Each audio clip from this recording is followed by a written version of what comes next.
Okay.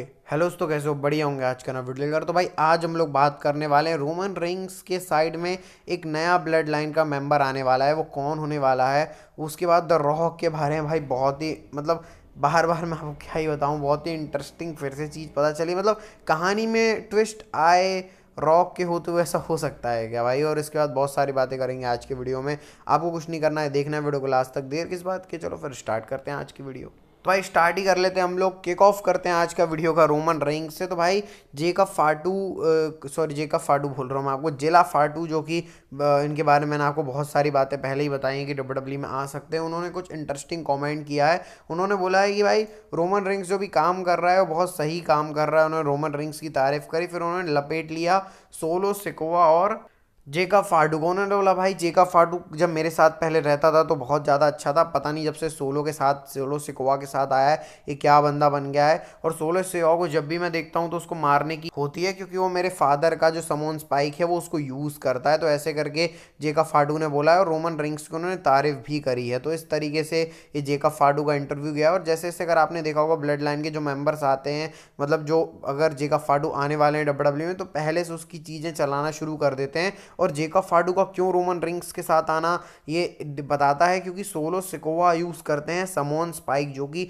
Jacob फाटू जो कि Umaga के बेटे हैं। कायदे से तो जेकब फाटू को यूज़ करना चाहिए समोन स्पाइक। तो ये लड़ाई होगी कि समोन स्पाइक है किसका, उमागा का, उमागा के बेटे जेला फाटू का, या फिर सोलो सिकोवा का। तो इस वे में भी इनकी लड़ाई हो सकती है, क्योंकि भाई खानदानी लड़ाई है। तो ऐसे करके रोमन रिंग्स और जेकब फाटू भी साथ में आ सकते हैं। अब ये रेसलमीनिया के अराउंड डब्ल्यू प्लान करने वाली है। देखो वैसे ही भाई दो लोगों के नाम और टाला लौंगा का मैंने बताया, उसके बाद फिर अभी रोमन रिंग्स के कज़न का भी मैंने नाम बताया। फिर भाई यहाँ पे जेला फाटो, तो बहुत सारे लोग यहाँ पे, लेंसी एनवाई भी हैं। तो भाई बहुत सारे लोग यहाँ पर आने वाले हैं। ब्लड लाइन की स्टोरी लाइन है भाई, ये चलने वाली है लंबी बस।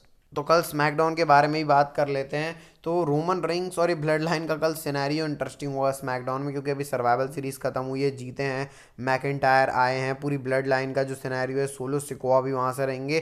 कल रोमन रिंग्स रहेंगे नहीं रहेंगे, एडवर्टाइजमेंट कुछ ऐसा डब्ल्यू ने किया नहीं, लेकिन मेरे को लग रहा है रोमन रिंग्स रहने वाले हैं। और किस तरीके से अब इनकी स्टोरी चलती है, इसके लिए मैं बहुत ज़्यादा एक्साइटेड रहने वाला हूँ। साथ में भाई आप एक्साइटमेंट तो इस चीज़ के भी रहो, आप स्क्रीन के ऊपर देख सकते हो डब्ल्यू ने रोमन रिंग्स और सीएम पंक की पूरी हिस्ट्री का ही पूरा वीडियो डाल दिया अपने यूट्यूब चैनल के ऊपर। 1 घंटे के आसपास का है। तो भाई डब्ल्यू कुछ कुक तो कर रही है रोमन रिंग्स और सीएम पंक के बीच में। तो इसके हिंट्स हमको इन सब वीडियो से दिखी जाते हैं जो डब्ल्यू डालती है। फिर ये स्टोर लाइन में इम्प्लीमेंट भी जल्दी से कर देती है डब्ल्यू। तो रोमन रिंग्स सीएम पंक, और फिर यहाँ से भाई बहुत कुछ चल रहा है यार। रोमन रिंग्स सीएम पंक, वहाँ से Seth Rollins, Drew McIntyre, solo Sikoa की ब्लड लाइन, स्मैकडाउन तो होने वाली है कल की इंटरेस्टिंग। अब ब्लड लाइन के एक और मेंबर टामा टोंगा के बारे में बात कर लेते हैं। तो टामा टोंगा के रिगार्डिंग इंटरेस्टिंग चीज़ पता चली है। टामा टोंगा आपको पता है डब्ल्यू में तो थे नहीं पहले, वो टीएनए और जापान रेसलिंग बहुत जगह काम कर चुके हैं। आप ये लुक देख सकते हो, ये टामा टोंगा का ही लुक है, वो वुल्फ टाइप का लुक है। तो डब्ल्यू के अंदर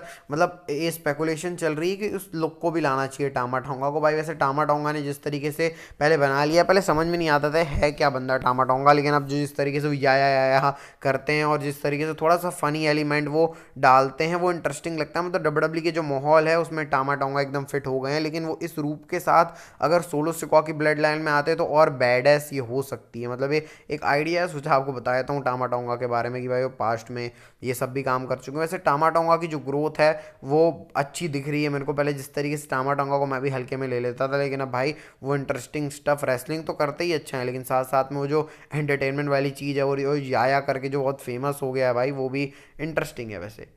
अब जरा हम लोग न्यू डे के बारे में बात कर लेते हैं। अब न्यू डे की जगह बैड डेज शुरू हो गए हैं। कोफी किंगस्टन ने रिप्लाई किया है इन सब चीज़ों के बारे में। तो कोफी किंगस्टन ने बोला भाई हम लोग कहाँ गलत है, हमने अपनी बात रखी है बिगी को। ये जरूरी थोड़ी है कि जो नाराज और जिसको तड़पा, मतलब जो नाराज है और जो अपसेट है वही हमेशा सही होता है। भाई हम ही सही हैं।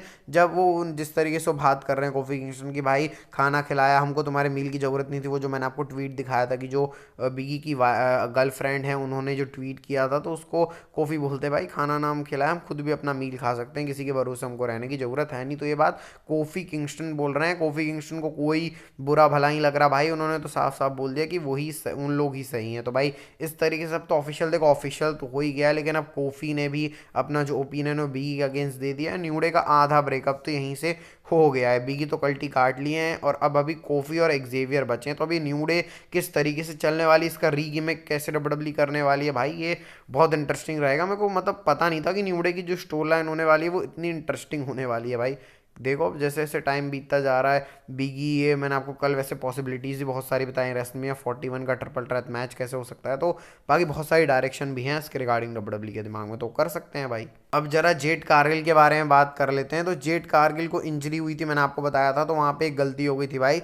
जेड कारगिल को कोई लेजिटिमेट इंजरी नहीं है, उनको स्टोर लाइन के हिसाब से डब्ल्यूडब्ल्यू ने इंजर्ड करवा दिया है ताकि डब्ल्यूडब्ल्यू उसका यूज़ स्टोर लाइन में कर सके। अब ये सवाल उठता है अगर स्टोरी के हिसाब से किया है तो क्या है बहुत बड़ा एंगल डब्ल्यूडब्ल्यू प्लान कर रही है Bianca Blair versus Jade Cargill के मैच को, या फिर वो हील टर्न नियोमी भी कर सकती है। तो बहुत कुछ डब्ल्यूडब्ल्यू कुक कर सकती है जेड कारगिल के राउंड की। बियांका ब्लेयर ने जेड कारगिल के ऊपर अटैक कर दिया, फिर रेसलमेनिया 41 का मैच तो बहुत इंटरेस्टिंग होने वाला है, क्या डब्ल्यूडब्ल्यू इसके रिगार्डिंग सोचती है। तो आइए फिन बैलर्स के फैंस और हम जैसे डब्ल्यूडब्ल्यू फैंस के लिए खुशी की बात है कि भाई ऑब्वियसली फिन बैलर के लिए ज़्यादा, क्योंकि फिन बैलर को डब्ल्यूडब्ल्यू 2025 में एक मेगा पुश देने का प्लान कर रही है। और ये मैंने वीडियो में नाम लिए थे, डेमियन प्रीस्ट, अल्ड्राले का नाम लिया था मैंने कि अल्ड्राले, डेमियन प्रीस्ट, इनको एले नाइट, इन सबको डब्ल्यूडब्ल्यू पुश देने वाली है। तो मैं उसी वाले नाम में बैलर को ले रहा हूँ और 2025 में आपको एक तगड़ा पुश फिन बैलर के लिए देखने को मिल सकता है। तो भाई अभी तो जजमेंट डे वाली स्टोरी चल रही है, क्या पता अभी डोमिनिक ही टर्न कर जाए फिन बैलर के ऊपर और वो जो